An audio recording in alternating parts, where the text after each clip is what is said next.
Oke, tadi abang sempat membantah jika ada dugaan KDRT yang dilakukan oleh Rizky Bilar. Oh iya, Kenapa bang? Jadi begini ya, sebenarnya kalau kata-kata dibanting-banting itu tidak benar. Itu tidak benar. Dibanting-banting itu berkali-kali itu tidak benar. Oke. Apa yang diakui? Sebenarnya itu dia menepis ketika dia ke kamar mandi, mau ke kamar mandi, Lesti ngejar, narik, ditepis segini, itu dia jatuh. Dan banyak video ya yang beredar terkait dengan keterangan pengacaranya RB yang menyatakan bahwa telah tidak terjadi KDRT, namun sebaliknya para wartawan bertanya kepada pihak pengacara, kalau memang KDRT itu tidak ada, kenapa ada laporan kepolisian? Halo sobat fakta, Bang Bin ketemu lagi dengan Bang Bin yang terus mengabarkan fakta viral seputar selebritas tanah air yang terus saja bikin berita. Dan dengan berita mereka tetap eksis di ranah media. Pernyataan dari pengacara Rizky Bilar memang membuat sebagian pendukung Lesti resah. Tidak hanya itu, juga sebagian wanita yang mengalami KDRT mungkin akan takut melaporkan ketika kasus dari Lesti Kejora ini tidak tertangani dengan baik dan akhirnya Rizky Bilar bisa bebas meskipun melakukan KDRT. Hal ini dibantah telak oleh pengacara Aceh, Muslim Agani, yang membantah pernyataan dari pengacara Rizky Bilar. Muslim Agani ini pengacara senior dari Aceh mengatakan bahwa apapun yang dikatakan oleh pengacara dari Rizky Bilar itu sah-sah saja. Tetapi bukti-bukti yang dikantongi polisi tidak bisa dibantah. Artinya Rizky Bilar juga sulit untuk selamat dari jerat hukum saat sudah ada laporan kepolisian dengan bukti-bukti yang sudah dikantongi, terutama bukti visum soal KDRT ini. Nah, menarik menyimak apa yang dikatakan oleh Muslim Agani, pengacara senior Aceh ini, agar para wanita, mama juga mengetahui soal hukum KDRT ini, agar tidak bingung dengan pernyataan pengacara dari Rizky Bilar yang mengatakan bahwa Lesti itu tidak dibanting, tapi katanya kebanting. Nah, bagaimana soal banting-membanting ini menurut pengacara dari pengacara senior dari Aceh, Muslim Agani? Yuk kita simak saja keterangannya di Fakta Bang Bin. Jangan lupa like, subscribe, dan komennya, dan jangan lupa juga kami selalu mendoakan kebahagiaan Anda sekeluarga. Amin. Banyak video ya yang beredar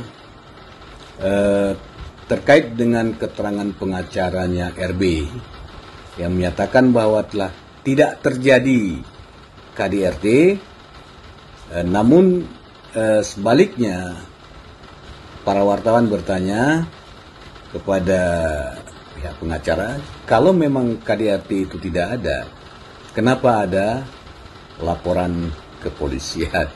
Nah, ini pertanyaan yang sangat baik sekali ya.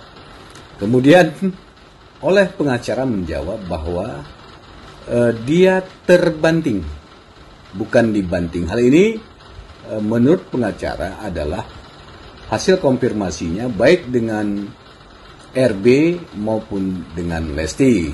Nah, tentu ini sah-sah saja.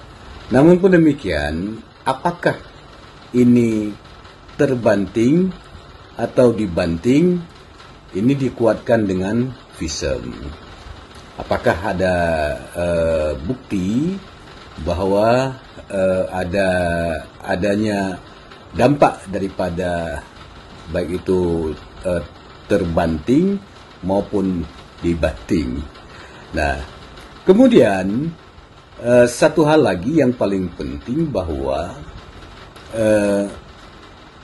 terkait dengan kasus KDRT ini, pihak kepolisian sudah mengantongi ya berbagai bukti termasuk keterangan saksi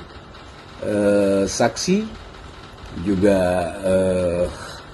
visum, dan juga penyidik kepolisian sudah melakukan olah TKP.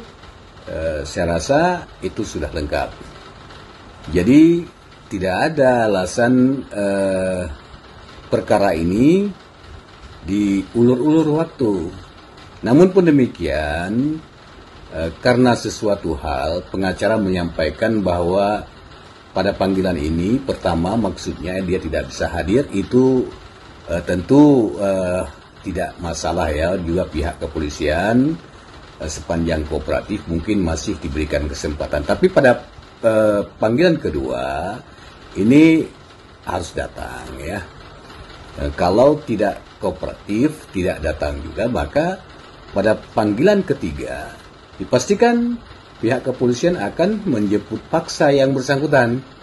Nah, jadi ini, dan saya menduga sih ya, kehadiran pengacara untuk meminta penundaan kehadiran pada panggilan pertama ini adalah sebuah strategi, di mana RB ini akan mencoba ya melakukan pendekatan kepada Lesti atau keluarganya supaya untuk mencabut laporan tersebut. Ini dugaan kami ya. Namun kalau tidak dicabut, tidak berhasil, maka dapat dipastikan bahwa RB ini harus melalui proses hukum yang cukup melelahkan, dan di depannya dipastikan dia dinantikan dengan sebuah putusan yang sangat-sangat mematikan karirnya ya. Paling tidak karirnya sudah selesai lah. Ya, itu yang jadi masalah, karena kasus KDRT berbeda dengan kasus-kasus lainnya. Nah, ini karena dilakukan oleh seorang public figure, tentu ini menjadi bahan pertimbangan di semua entertain, termasuk TV, radio dan sebagainya. Ini akan berdampak semuanya. Bahkan KPI sendiri, kalau saya tidak salah, itu sudah meminta yang bersangkutan untuk tidak ditampilkan lagi. Bahkan sebagai host dia juga di salah satu stasiun TV telah diberhentikan. Jadi dampaknya ini dirasakan oleh pelaku KDRT ini tidak saja setelah putusan pidana itu, tapi sebelumnya juga sudah divonis ya duluan. Jadi memang ini sangat-sangat memprihatinkan dan menjadi pelajaran bagi RB sendiri ya, karena menurutnya ini bukan dilakukan yang pertama, tetapi merupakan perbuatan-perbuatan berlanjut. Jadi oleh karenanya diharapkan kooperatif ya pada panggilan pihak kepolisian. Yang pertama, barangkali pihak kepolisian masih memberikan waktu. Kedua, diharapkan hadir. Dan apabila kedua tidak hadir, polisi biasanya akan menjemput paksa. Demikian ya penjelasannya.